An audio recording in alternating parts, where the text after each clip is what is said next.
Good evening guys. Nagluto ko karon og pritong isda gamit gihapon ang kahoy. O karon guys, kay kung ano ni automatic na lang ni guys. Ato ni huwa dayon chiding. Boom. O diba guys? Aligre na ang kuan.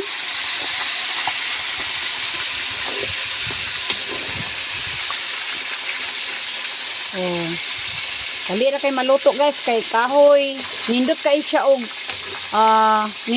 siya og kanang luto ang kahoy gamiton guys kumpara sa kuan, pero din man sa ingon sa pagdaot sad nga ang mga kuan kanang gamit sa gas, pero mas okay kay wala kay gasto.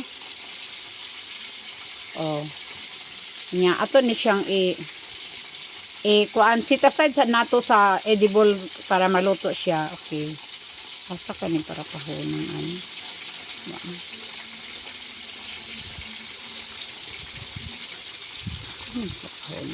Kani siguro.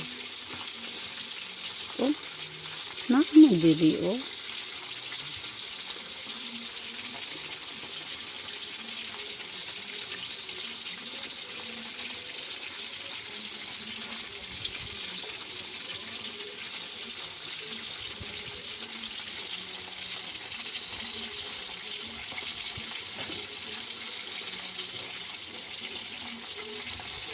Ato na ni iin ang ato ang vlog guys kay kanang niluha na akong mata.